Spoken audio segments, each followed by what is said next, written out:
సునీతారావుకు phone చేస్తున్నా. సునీతారావు మహిళా కాంగ్రెస్ మాజీ అధ్యక్షురాలు సునీతారావు ఏమేమంటుందో చూద్దాం. శనార్థి ఓ తల్లి. నమస్తే తాత. అమ్మ అయ్యో మీరు మార్నింగ్ న్యూస్ లైవ్లో ఉన్నారు. ఓకే.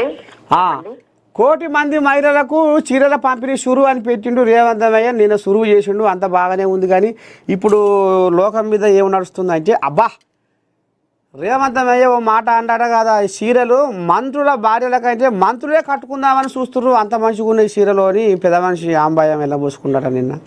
మరి అంత మంచిగా ఉన్నాయా చీరలు? అంత మంచిగా ఉన్నాయా లేదా కట్టుకున్నాక ప్రజలు చెప్తారు తాత. మా చెల్లెళ్ళు మా అక్కలు కట్టుకున్న తర్వాత, అమ్మలు కట్టుకున్న తర్వాత వాళ్ళే చెప్తారు బాగుందని చెప్పి ఆశీర్వదిస్తారు. ఈ ప్రభుత్వాన్ని ఆశీర్వదించాలి, అప్పుల కుప్ప నుంచి బయట పెట్టాలి అనే ఒక ఉద్దేశం. ఎంత కష్టమైనా కూడా ఈరోజు మా ముఖ్యమంత్రి వారు రేవంత్ రెడ్డి గారు ఇస్తున్నారంటే అర్థం చేసుకోవాలి. వాళ్ళు కూడా ఇప్పటికే ప్రజలు అర్థం చేసుకుంటున్నారు. అప్పుల కుప్పగా మారిన తెలంగాణను గట్టెట్లా ఎక్కియాలి అనేది ఒకెత్తైతే అందరినీ సంతృప్తి పరుస్తూ ఈరోజు చీరలే గాని రేపొద్దున 2,500 గాని ప్రతి ఒక్కరి ఖాతాలో రావాలని కోరుకుంటున్నాడు మా అన్న. అదే విధంగా నిన్న చీరల పంపిణీ చేసినారు. సీతక్క ప్రతి ఒక్కరు, సీతక్కతో పాటు మేము అందరం కూడా మహిళా కాంగ్రెస్ సోదరుమణులు అందరం కూడా వాళ్ళు కట్టుకుంటే చూసి వాళ్ళ ఇంటికి వెళ్ళి అడిగి మరి తెలుసుకుంటాం. తర్వాత కనుక్కోమన్నారు ఎట్లా ఉన్నాయని చెప్పి. చీరలు మళ్ళీ ఎట్లా ఉన్నాయి ఏంది జనాలు ఏమనుకుంటారు ఏంది ఏం కదా వాళ్ళు ఏమనుకుంటున్నారు. ఇప్పుడు వాళ్ళలాగా సూరత్ నుంచి చీరలు తెచ్చి 30 రూపాయలకు 60 రూపాయలకు 100 రూపాయల లోపల ముష్టి చీరలు రేషన్ షాప్లలో పడేలేదు కదా. మేము మంచి చీరలు నేర్పించి ఇచ్చినాం. చేనేత కార్మికులతోటి వాళ్ళకు కూడా ఉపాధి కల్పించినాం.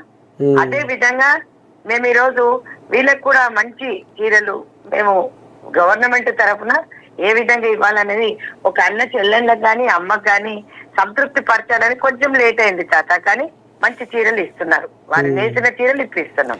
కానీ మరి ఇంకో మాట తల్లి, వెనకడికి కేసీరావే చీర ఇస్తే బతుకమ్మ చీర అని ఇస్తే అది ఊర్లో పోయి ఈ బర్లకు తాళ్ళు వేయలేరు, నారు పంచేస్తేందుకు ఆ నారు వాడిర్రు గిట్ట ఈ రకంగా వాడి మరి మా మాటలు వాడారు తల్లి. మరి అందుకనే జర ఇచ్చినా వెనక ముందు అయినా జర మంచి చీరలే.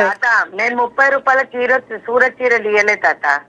ఇప్పుడు ఇచ్చే చీరలు నాణ్యమైన చీరలు. చేనేత కార్మికులు ఏవైతే ఉన్నారో ఆ తమ్ముళ్ళందరికీ కూడా ఉపాధి కల్పిస్తూ నేర్పించి ఇచ్చాం. ఈరోజు ఇప్పుడు మేము కూడా ఆర్డర్ ఇవ్వాలంటే అక్కడ ఆర్డర్ ఇచ్చి తీసుకురావచ్చు. ఏదో చెయ్యాలి అంటే చేయాలన్నట్టు కేసీఆర్ చేసినట్టు చేయలేము మేము. ఆ దొంగలు మాట్లాడినట్టు మేము మాట్లాడలేము. దొంగల ముఠ తయారైపోయి దోచుకు తిన్నారు. ప్రజాస్వామ్యం అంతా కూడా నెత్తికి రోజు 2-3 లక్షల అప్పు ఆడబిడ్డకు పెట్టిందంటే ఆ డబ్బులు కూడా ఊకే ఉండవు కదా, పాపం ఊరికే పోదు. కాబట్టి కల్వకుంట్ల ఫ్యామిలీలో చిచ్చు మొదలైంది. ఆడబిడ్డనే బయటికి వచ్చింది. కవితమ్మ కూడా పోయి నేను చీరిచ్చేస్తా, కట్టుకోమని ఇచ్చేసి వస్తా తాత. ఓ అమ్మ, మరి నిన్న పాపం సింగరేణికి పోతే ఆమె అరెస్ట్ చేసిట మరి ఏడ ఉందో ఏం కథ తాత. నన్ను కూడా అరెస్ట్ చేసిండు తాత, చాలా సార్లు అరెస్ట్ చేసిండు. 4 ఏళ్లలో 146 కేసులు ఉన్నాయి నా మీద. సెక్రటేరియట్ పోతేనే అరెస్ట్ చేసిండ్రు, డీజీపీ ఆఫీస్ పోతే అరెస్ట్ చేసిండ్రు. ఇంట్లో నుంచి బయటికి రాకుండా అరెస్ట్ చేసి తీసుకుపోయి పోలీస్ స్టేషన్ లో కూర్చోబెట్టిన రోజులు అన్ని చూసి వచ్చిన. ఈ రోజు ప్రభుత్వంలోకి మంచి తీర్పు ఇచ్చిన ప్రజలందరికీ కూడా ధన్యవాదాలు తెలియజేస్తూ, అదే విధంగా వాళ్ళని సంతృప్తి పరుస్తూ మా అన్న తీసుకున్న నిర్ణయాలన్నీ కూడా రాబోయే కాలంలో వాళ్ళకందరికీ కూడా బీఆర్ఎస్ ఇంకా కథం తాత.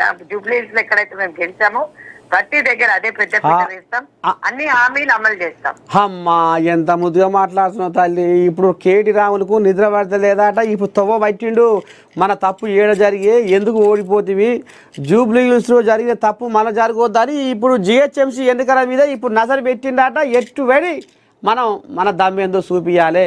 తాత ఆయన ఫామ్ హౌస్ లో నుంచి వెళ్ళాడు, వాళ్ళ నాయన గోల్డ్ కార్డు తీసుకొని యుఎస్ వెళ్ళిపోతాడంట. దోసుకున్న సొమ్ము చాలు తెలంగాణ 10 ఏళ్ళని ఆయన యుఎస్ వెళ్ళిపోతాడంట. చేతనైతే లేదంట రాజకీయాలు.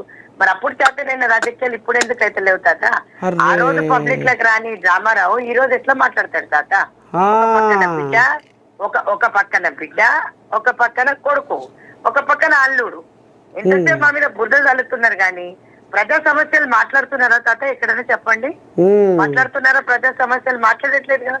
వాళ్ళకి ఏమన్నా తక్కువ అయితే మీరు వచ్చి మాట్లాడాలి. ఎంతసేపు మా మీద బుద్ధమే తప్పిస్తే 10 ఏళ్ళలో దోసుకున్న సొమ్ము అంతా కూడా ఖచ్చితంగా కక్కిచ్చి ప్రజల సొమ్ము ప్రజలకు ఇస్తాం తాత. 100%. ఇప్పుడు జిహెచ్ఎంసీలో కూడా ఆ, ఉమ్.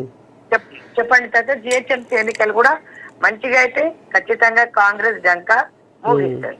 మరి బీజేపీ వాళ్ళు కూడా ఈసారి మేము యుద్ధానికి సిద్ధం ఎట్లా కావాలనో అవుతాం, ఇక ఇది ఓతపాయ కానీ జిహెచ్ఎంసీలో మా తడాకా చూపిస్తామని ఇప్పుడు అక్కడ బీజేపీ కోళ్ళాగా కూడా బాగానే ఎగురులో చూపించింది పెట్టింది. కదా తడాక, పెద్ద పెద్ద మాటలు మాట్లాడిండ్రు. ఎప్పుడు బీసీ నాయకులకి గాని బీసీ వాళ్ళకి గాని పెద్దపీట వేయని పార్టీ, మైనారిటీలను కన్సిడర్ చేయని పార్టీ రాదు తాత, రాదు కదా రాదు.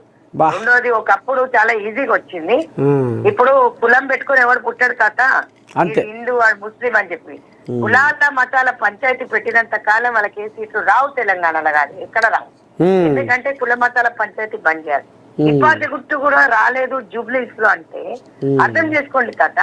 వాళ్ళు ఏం చేసింటే జనాలు ఓటు వేయకపోయింటారు. ఇప్పుడు ఆయన ముస్లిము ఈమె హిందూ అని తాత పుట్టినప్పుడు అందరు పుడతారు, పుట్టినాకనే కులాలు సరే వాళ్ళకు ఆ కులం ఉంటే మనకి కులాల పంచాయతీ ఎందుకు పెట్టాలి తాత? కేవలం హిందుత్వం పేరు మీద ఈ దోసుక తిన్నారు. కానీ ఇప్పుడు మాత్రం ఖచ్చితంగా ఏ ప్రధానమంత్రి చేయనంత అప్పు మరి వాళ్ళ ప్రధానమంత్రి చేసిండు. మరి అక్కడ వాళ్ళ నాయకుడు కూడా ఇప్పుడు పిసిసి నాయకుడు మార్కెట్ లో ఉన్నాడు, బీజేపీ కూడా ఒక నాయకుడు ఉన్నాడు, అగ్రకుల నాయకుడికి స్థానం ఇచ్చాడు. కానీ మరి రేవంత్ అన్న 42% బీసీ రిజర్వేషన్ కి ముందుకు వచ్చినాడు, బీసీ వర్గీకరణకు ముందుకు వచ్చినాడు. అదే విధంగా మీరు చూసినట్టయితే అందరికి ఈక్వల్ గా సరి సమానంగా క్యాబినెట్ లో కూడా ఇచ్చినాడు. ఇంకేం కావాలి తాత? ఇప్పుడు రాబోయే కాలంలో కూడా బీసీకే పెద్దపీట ఇస్తుంది. అంతేనా? పక్కా చూడు తాత ఎంత మంచి రిజల్ట్స్ వస్తాయో. నేను ఢిల్లీలోనే ఉన్నా, మీకు లైవ్ లో ఉన్నా, ఇక్కడ నుంచి నాకు తెలిసిన మాట నేను మీకు చెప్తున్నా. బీసీలకి ఎస్సీలకి ఎస్టీలకి పెద్దపీట వేయాలని చెప్పేసి మా పెద్ద నాయకులు అందరు చెప్పినారు, కలుపుకొని పోవాలని. అదే విధంగా మా ముఖ్యమంత్రి వర్యులు రేవంత్ రెడ్డి గారు ముందుకు పోతున్నారు. అదే పాటగా మేము కూడా పనిచేస్తున్నాం. ఓ బీసీ బిడ్డగా తొందరగా నువ్వు కూడా నన్ను కూడా చూస్తావు తాత. అన్న నాకు కూడా మాట ఇచ్చిండు. అంతేనా? సంతోషం తల్లి, చల్లటి వార్త చెప్పినావు, సంతోషం. రావాలి మీరు కూడా ఇంకా ముందు మంచి మంచి కార్యక్రమాలు చేయాలి, ఇంకా జనాల నాలుకల మీద మీ పేరు నాట్యం ఆడాలి. సునీత రావంటే ఇప్పటికే తెలంగాణ ఫైర్ బ్రాండ్ అని తేలిపోయింది. వాళ్ళ ఆశీర్వాదం తాత. నేను పని చేస్తున్నా, కష్టపడుతున్నా, పార్టీకి చూస్తున్నారు. పార్టీ వాళ్ళని కూడా ఇదంటే ఏమంటే ముఖం మీదనే మాట్లాడతామట ముక్కుసూరిగా. అంతే తాత. ఇప్పుడు నేను ఒక కార్యకర్త ఉండిపోతే నాకేమి ఇవ్వకుండా పర్వాలేదు, కానీ పార్టీ వదిలి నేను ఎప్పుడు ఎక్కడికి పోను. నాకు ఎన్ని ఆఫర్లు వచ్చినా పోలే తాత. కానీ ఒకటి నాకు నమ్మకం ఉంది, కష్టపడే వాళ్ళకి ఎప్పుడు పెద్దపీట వేస్తుంది కాంగ్రెస్ పార్టీ. అదే కాకుండా ఇప్పుడు మీరు అంటున్నారు అన్ని డబ్బు రాజకీయాలు జరుగుతున్నాయి, కానీ డబ్బుతో నేను ఎప్పుడు ఏ పదవి కొనలే తాత. ఇదంతా కూడా హైకమాండ్ నాకు ఎప్పుడు కూడా నా కష్టాన్ని చూసి ఇచ్చింది, కానీ నా దగ్గర డబ్బు ఉందా లేదని మాత్రం ఎప్పుడు చూడలే తాత.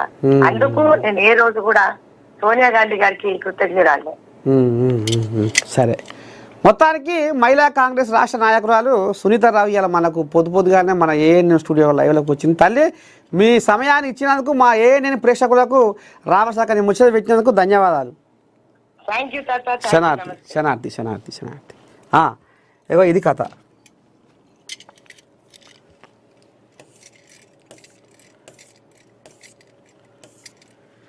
గ్రేటర్